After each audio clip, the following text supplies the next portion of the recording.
Hey, Living It Like That HD here, the channel where I won't talk about it if I haven't lived it. This channel is geared for the person that wants to try something, buy something, but not too sure what to expect. So without further ado, let's go live it in HD.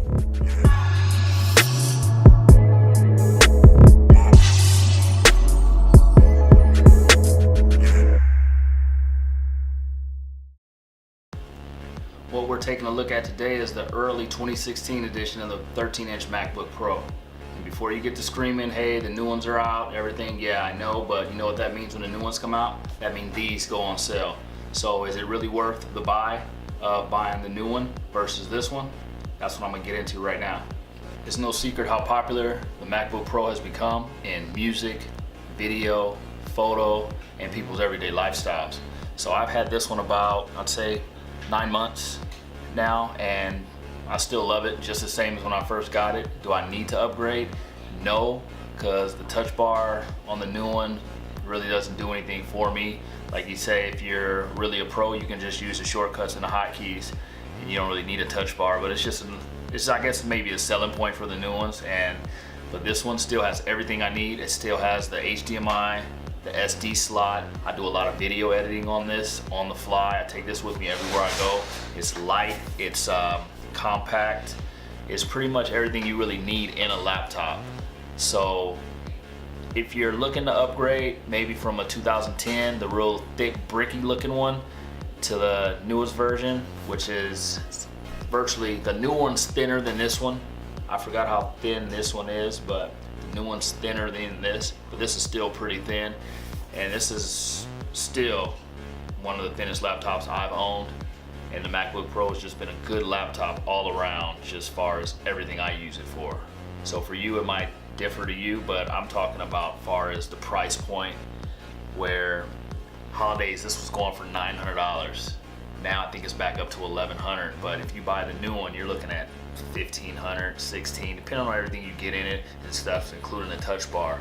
So it gotta really kind of weigh the pros with the cons and see if it's really worth it to you.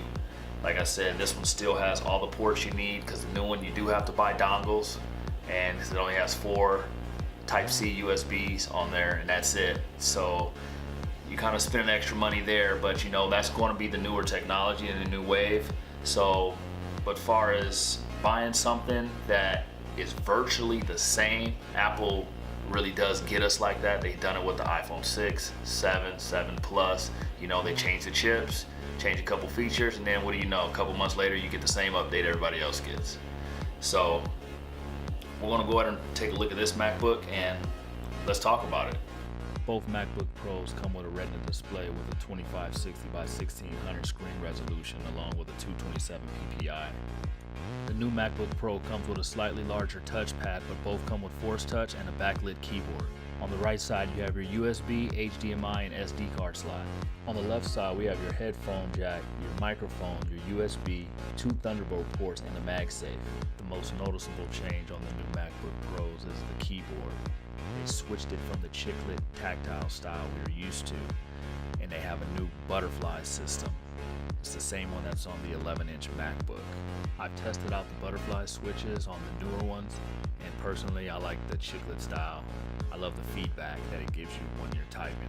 One of my favorite features is using my iPad as a second display on my MacBook, and I do that using an app called Duet.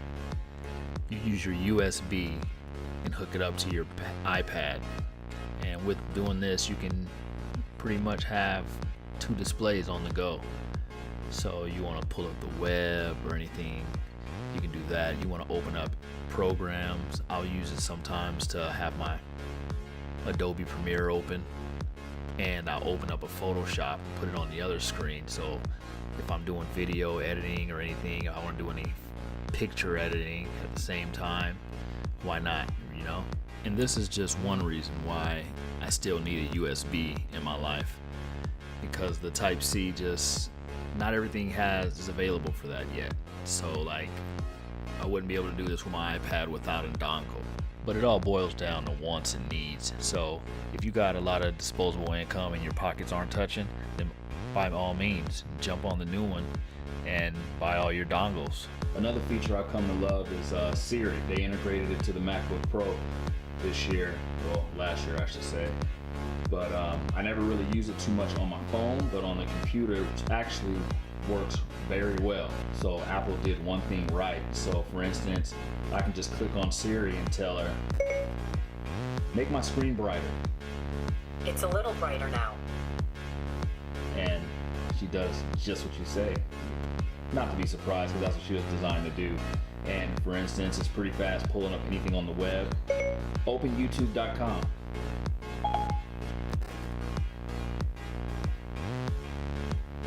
There you go, that's real time right there.